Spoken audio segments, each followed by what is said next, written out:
Okay, so here we are, ASAC, back with another video. Today is takeoffs, landings, and go-rounds. So before I start, if you hit like and subscribe if you like the video, and leave a comment, let me know what you think. So today we're in the Cessna 152. It's a typical training aircraft, that's why I'm using it today. We've got two different types of landings that we can do. There's pitch to power and point to power. I prefer point to power, but pitch to power is favoured by flying instructors. So we'll go through both of those. The layout today will be a takeoff, which I will go through, and then after the takeoff we'll do a circuit, we'll come in to land, but we'll do a go around on the first one. That will be the pitch to power approach, and then on the second one we'll do point to power and then come in for a full landing. Okay, so about ready to go now. So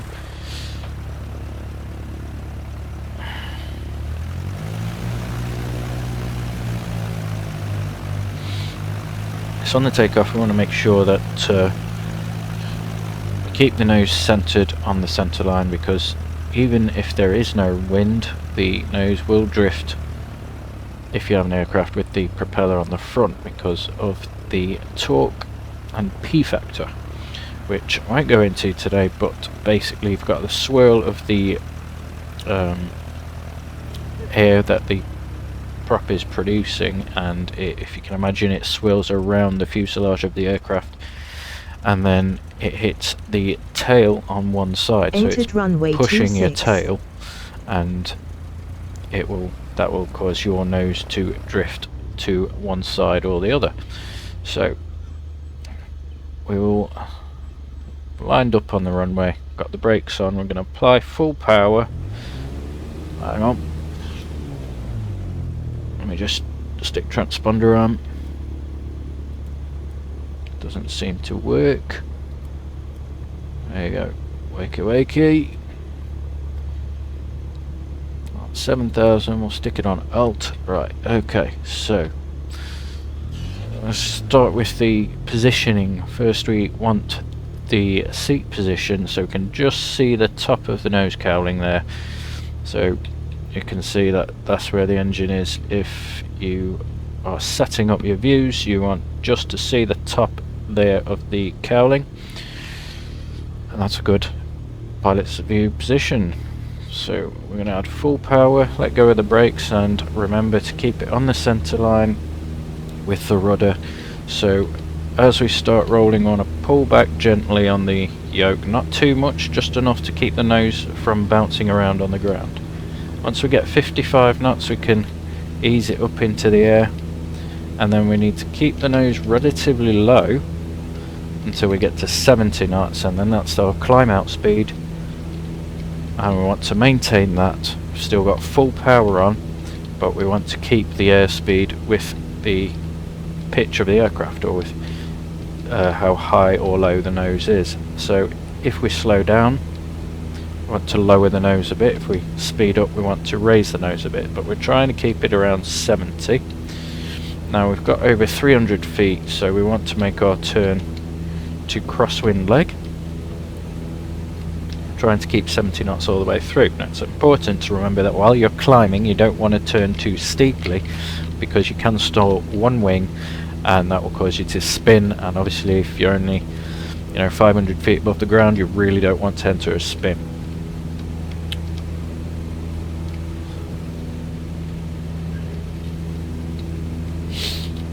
Right, so coming up on 1,000 feet now, which is our circuit altitude, so we can level off there. Again, watching where we are in the circuit, where we're going. We're level, coming up to the cruise speed, we can bring that back to the cruise setting. We don't want to go around that football field, so that's about right for the turn. And again, we're still trying to maintain the 1,000 feet through the turn. Now, trim in the circuit is your best friend. In fact, trim is always your best friend. Don't be afraid of the trim. There are so many new people who don't touch the trim, but it makes your life so much easier if you properly trim the aircraft. Like now I am trimming nose down because it's still wanting to pick up, and I'm just making small adjustments on the trim to try and maintain that 1000 feet. Okay, so like I said, this first one will be a go around.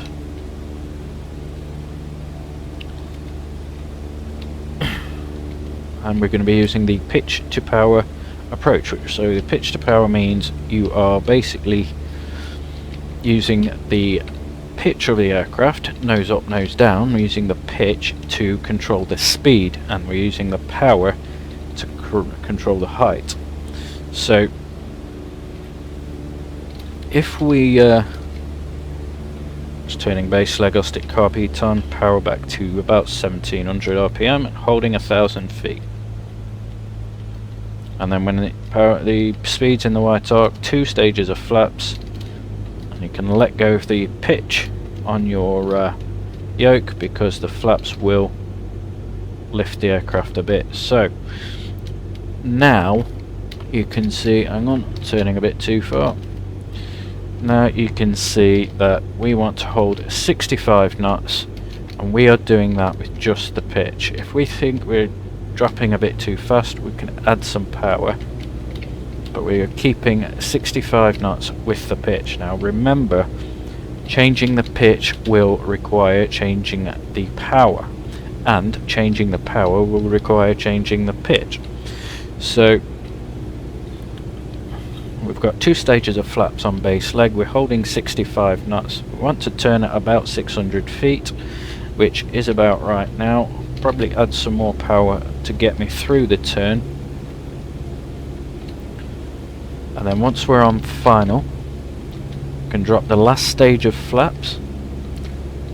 And then we want 55 knots, so it was a little bit early, but we want 55 knots for the approach speed. And we can turn the carb heat off in case we need to go around, which we will this time.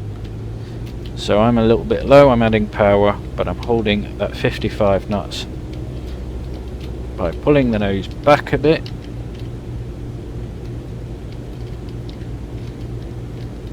There we go. 55 knots there. So this is what it should look like, and then say all of a sudden a plane enters the runway. We've got a problem now, so we need to add a full power. The nose will shoot up, but not in the sim. So you need to make sure you've still got airspeed. Let's slightly turn to the right. With this being a left-hand circuit, we slightly turn to the right, and then we know we've got enough speed. We can put 1 stage of flaps up. Be careful of what the pitch of the aircraft might do while you're adjusting flaps. Okay, we've still got good speed, so we can put another stage of flaps up. Okay, and we've still got good speed, so we can put the final stage of flaps up. And then we want to climb out at 70 knots, just as we did before. Now we don't want to turn onto our crosswind leg until we've crossed the threshold of the runway. Now the reason we go off to the right is because if a plane is taking off on the runway, you can watch it through your left-hand window, and if it's a high performance aircraft or better performance than the one you're flying, it could be climbing faster than you. So if you can't see it, then it might be climbing straight into your aircraft, and he won't be able to see you either. So we're at 1000 feet now. We're going to level off, set cruise power. Okay, now again we have a look, make sure we know where the aircraft is, what the aircraft's doing. Sorry, seems that you can't control the aircraft while using the mouse. So we can make our turn because I've seen that it's clear. So because I'm not climbing anymore, I can do an average turn, which is about 45 degrees of bank, and then we'll turn on to crosswind leg, which is there. And then again on danger area 4 miles ahead. It's miles away from us, so we're okay. So we're just staying on this until we pass that football field over there. So I've got cruise power set, cruise is good, 1000 feet, set the direction indicator, which is fine, and coming up to the football field so we can begin our turn to downwind leg. So that's how you do a go around, and there's no shame in going around. Always have that as an option, never be afraid to go around. It's easier to explain why you went around rather than explain why you didn't go around, because if you have to explain why you didn't go around, generally you're talking to the CAA telling him why you crashed. So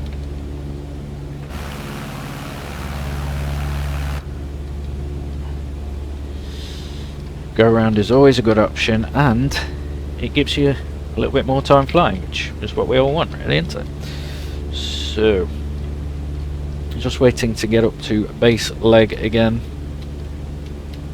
using my trim to help me out with the altitude.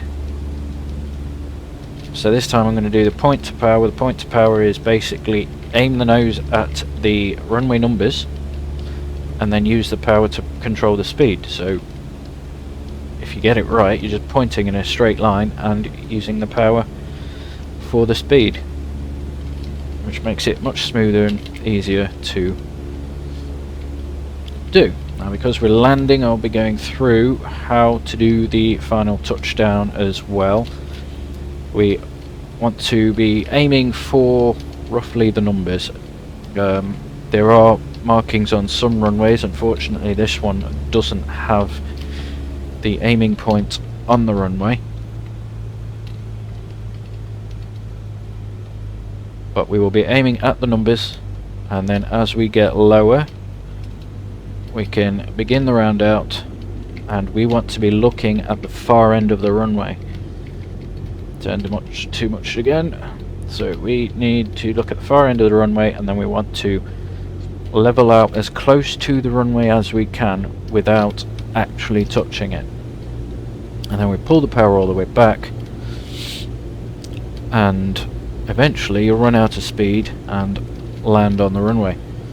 Now ideally you want to hear the stall warner just before touchdown, so if you hear that warning you know that you're as slow as you can possibly be before touchdown, which is always a bonus, especially if you have a very short runway. So I'm making the turn to final now, and I'm going to assess how high I am. That's pretty good, might be a little bit low. Final stage of flaps, carb heat off in case I have to go around. So I want to be leaving the bottom of the runway right where the cowling is. So again, you can see I'm slowing down, so I need to add power. Again, power is going to adjust where the nose goes, so more power means you have to lower the nose a bit. So this is a fairly decent approach for now.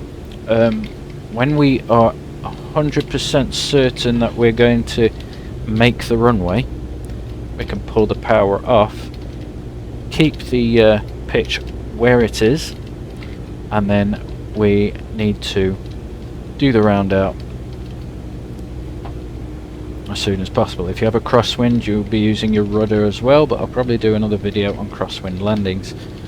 So here we go, just going up to the runway now. So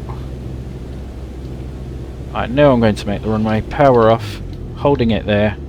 I'm looking at the far end of the runway, start to pull back, hold that nose exactly there, and there we go with touchdown. A little bit off centre, but overall a good landing, and that's pretty much what you need to do to get a good landing. Now if you're at an airfield like this that requires you to backtrack the runway to get to the parking area, you will always backtrack in the centre of the runway, because any aircraft flying around will be looking at the centre of the runway. They might not see you if you're taxiing on one side. And as I'm probably mentioned before, do not do the after landing checks until you have exited the runway. Okay, so that is pretty much it for takeoffs, go-arounds and landings. So try them both, see what you think. Like I said, my favourite was the second one, which is the point to power. The first one is pretty much the same in terms of how easy it is to do, but I prefer the second one. So just park up and then that's the end of the video.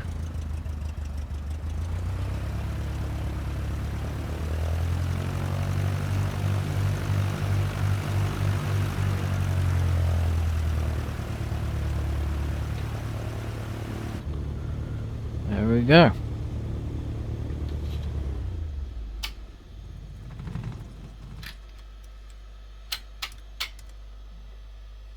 And that's it. Okay.